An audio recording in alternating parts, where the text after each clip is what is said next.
Hello anime lovers, और आज हम शुरू करने वाले हैं जुजुत्सु काइसेन के सीजन 2 को। दोस्तों, इस सीजन के शुरू के 5 एपिसोड्स में हमें प्रीमेच्योर डेथ आर्क देखने को मिलेगा। यानी कि इन 5 एपिसोड्स में हमें गोजो का पास्ट दिखाया जाएगा, जब वो भी एक सेकंड ईयर का स्टूडेंट। तो चलिए अब जानते हैं आगे की कहानी को एपिसोड नंबर 1 के साथ, जिसका नाम है हिडन इन्वेंट्री।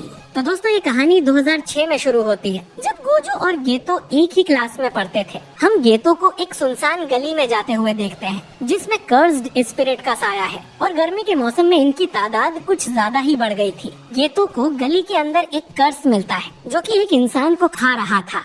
गेतो तुरंत ही अपनी टेक्निक से उस कर्स को एक्सोरसाइज करके उसे निगल जाता है। दोस्तों, गेतो की कर्स्ड टेक्निक का नाम है कर्स्ड स्पिरिट मैनिपुलेशन। इस पावर से गेतो किसी भी कर्स को एक बॉल बनाकर उसे एब्जॉर्ब कर लेता है, और फिर गेतो जब चाहे तब उस स्पिरिट को अपने अंदर से बाहर निकालकर अपने हिसाब से उन्हें कंट्रोल कर सकता है, जो कि एक काफी ज्यादा पावरफुल टेक्निक है। और इसीलिए गेतो को सेकेंड ईयर में ही स्पेशल ग्रेड की रैंक दे दी गई थी। यानी गेतो भी गोजो जितना पावरफुल है। खैर, उस कर्स को निगलने के बाद गेतो कहता है कि सिर्फ मैं ही जानता हूँ कि इसका स्वाद कितना ज्यादा घिनौना है, और वो किसी एक दिन की बात भी करता है, जिसके बारे में हम आगे जानेंगे। इसके बाद हम देखते हैं ग्रेड 1 सॉसेरर मेमे और ग्रेड 2 सॉसेरर लॉरी को, जिन्हें हमने पिछले सीजन में भी देखा था। इन दोनों को एक भूतिया महल को इन्वेस्टिगेट करने का मिशन मिला था। इस घर में एक अमीर आदमी अपनी फैमिली के साथ रहता था, जिसके कई सारे रेस्टोरेंट्स थे। लेकिन पिछले साल आई महामारी में उसका सारा धंधा चौपट हो गया,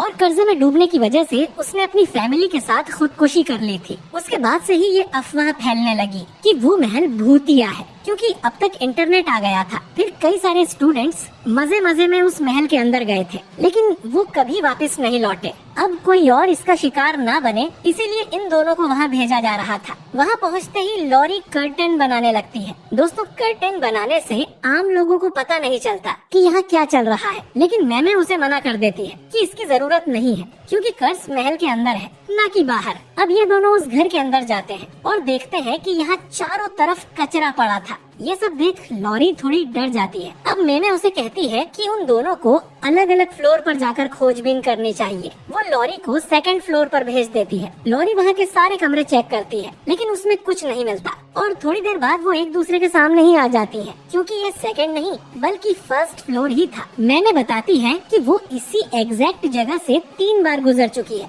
यानी कि ये दोनों किसी तरह के लूप में फंस गई थी, और वो इस हॉलवे से बाहर नहीं निकल सकती, बिल्कुल जैसे हमने चेनसो मैन में देखा था। खैर, लॉरी पूछती है कि क्या ये कोई इननेट डोमेन है, जिस पर मीम बताती है कि इननेट डोमेन में आसपास की जगह भी बदल जाती है, यानी कि ये सिर्फ एक बैरियर है जो कि अंदर आने वाले लोगों को फंसा लेता है, और इसी तरह पहले आए लोग यहाँ फंस गए होंगे और कर्स ने उन्हें मार दिया होगा। लेकिन इसका मतलब ये भी है कि कर्स बहुत कमजोर है, तो उन्हें बस इस बैरियर से निकलकर उस कर्स को मारना है। मैंने लॉरी से पूछती है कि उन्हें क्या करना चाहिए। अब लॉरी बताती है कि पहले उसे लगा था कि ये लूप एक सर्कल के जैसा है, लेकिन ऐसा नहीं है, बल्कि ये एक सीधी लाइन की तरह है, जो कि ट्रेन के डिब्बों की तरह एक दूसरे से जुड़ता जाता है। तो लॉरी के हिसाब से अगर ये लोग बहुत तेजी से एक एक दिशा में भागे तो डिब्बों को जुड़ने का टाइम नहीं मिलेगा, और ये लोग बैरियर को तोड़कर बाहर निकल जाएंगे। मैंने लॉरी के इस आइडिया को 100 में से 90 नंबर देती है, क्योंकि एक साथ भागने की जगह इन दोनों को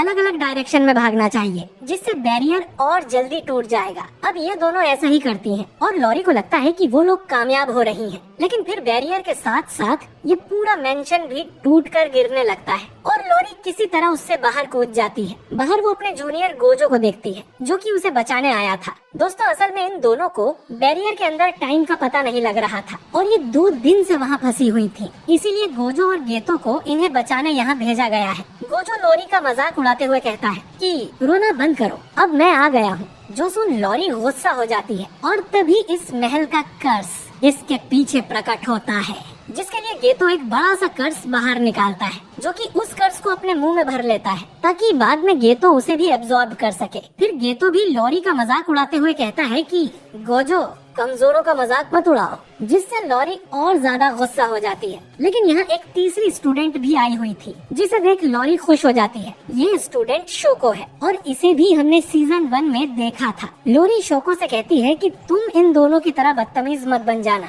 मैमे को रियलाइज होता है कि वो दोनों 2 दिन से अंदर थी, तो वो इसकी एक्स्ट्रा फीस चार्ज कर सकती हैं। फिर वो गोजो से पूछती है कि उन लोगों ने कर्टेन को बना दिया था ना। जो सुन गोजो, गेतो और शोको चुप ही रह जाते हैं क्योंकि वो तीनों ही कर्टेन लगाना भूल गए थे। इसके बाद सभी लोग जुजुत्सु हाई में लौट आते हैं जहाँ पर इन्हें अपने टीचर यागा से डांट पड़ती है, जो कि आगे चलकर इस स्कूल के प्रिंसिपल बनते हैं। खैर, उन्हें पता चलता है कि वो गोजो था जो कर्टेन लगाना भूल गया था, जिसके लिए उसे सजा मिलती है। अब ये तीनों स्पोर्ट्स रूम में जाकर बास्केटबॉल खेलने लगते हैं। गोजो पूछता है कि हमें कर्टन लगाने की जरूरत ही क्या है, जबकि आम लोग ना तो कर्ज को देख सकते हैं और ना ही कर्ज्ड टेक्निक्स को। गोजो ये भी कहता है कि कमजोर लोगों को बचाना काफी थकाने वाला काम है, जिस पर गेतो बोलता है कि जुजुत्सु सॉर्सरर का काम ही यही है कि वो आम लोगों की रक्षा करे। गोजो गेतो के आदर्शों का मजाक उड़ाता है, जिससे दोनों में टेंशन बढ़ने लगती है और ये देख शोको यहाँ से निकल जाती है। अब गेतो गोजो से लड़ने के लिए एक कर्ज को बाहर निकालता है और उससे कहता है कि चलो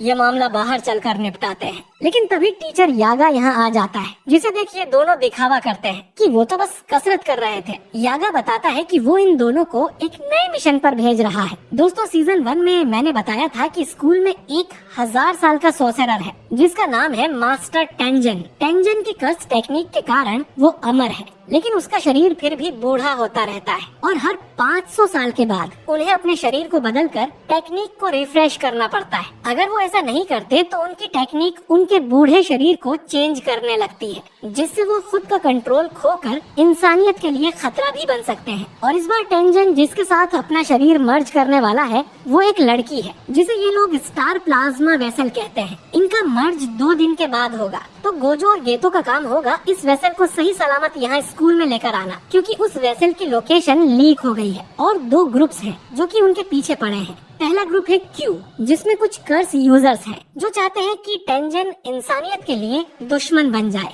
और दूसरा ग्रुप है टाइम वेसल एसोसिएशन, जो कि टेंजन की गॉड की तरह पूजा करते हैं, लेकिन वो नहीं चाहते कि टेंजन किसी से मर्ज करे क्योंकि इससे उनकी पवित्रता खराब हो जाएगी। और हाँ, इस ग्रुप में कोई भी कर्स यूजर नहीं है। खैर, इसके बाद गोजो और गेतो उस होटल के पास जाते हैं जहाँ उस वेसल को रखा गया था। गेतो अकेले ही अंदर जाता है और गोजो बाहर ही निगरानी रखता है। दोनों फोन पर बात कर रहे थे, जिसमें गोजो घमंड दिखाते हुए बोलता है कि हमें क्या दिक्कत हो सकती है, आखिरकार हम दोनों सबसे पावरफुल हैं। जो सुन गेतो उसे समझाता है कि इतना ओवर कॉन्फिडेंट होना अच्छी बात नहीं है और उसे अपने सीनियर से भी थोड़ा सभ्य तरीके से पेश आना चाहिए, क्योंकि कुछ दिनों में उनकी मुलाकात मास्टर टेंजन से भी हो सकती है। इसके बाद गेतो उस कमरे की डोरबेल बजाता है और अंदर से एक लड़की जवाब देती है कि वो आ रही है, लेकिन तभी वहाँ एक बड़ा धमाका हो जाता है। गेतो एक कर्स्ड स्पिरिट को कवच की तरह यूज कर खुद को बचा लेता है और देखता है कि वो लड़की बिल्डिंग से नीचे गिर रही थी। इसके बाद गेतो एक उड़ने वाले स्पिरिट को बाहर निकालता है और उस लड़की को हवा में ही पकड़ लेता है।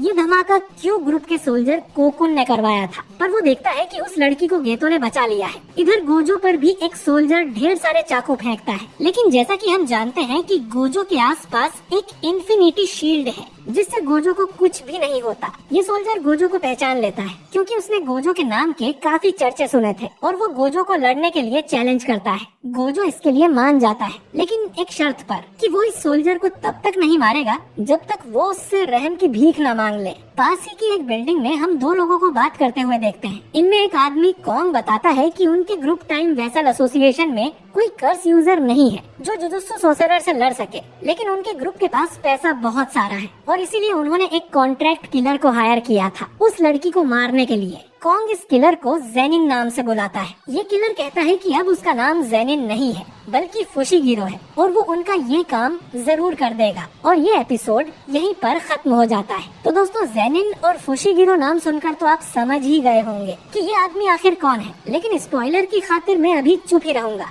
बाकी आप कमेंट करके बताइए कि आपको सीजन 2 का ये पहला एपिसोड कैसा लगा, और अगर आप चाहते हैं कि मैं आने वाले एपिसोड्स भी एक्सप्लेन करूं तो कमेंट बॉक्स में यस जरूर टाइप कीजिए। बाकी वीडियो अच्छा लगा है तो इसे लाइक और शेयर कीजिए, और अगर आप हमारे चैनल पर नए हैं तो हमारे चैनल वाई पर एनीमे एक्सप्लेन्ड को सब्सक्राइब सब्सक्राइब करके बेल आइकन जरूर दबाइए ताकि आपसे हमारा कोई भी वीडियो मिस ना हो। बाकी मैं मिलता हूँ आपसे बहुत ही जल्द एक नए वीडियो के साथ।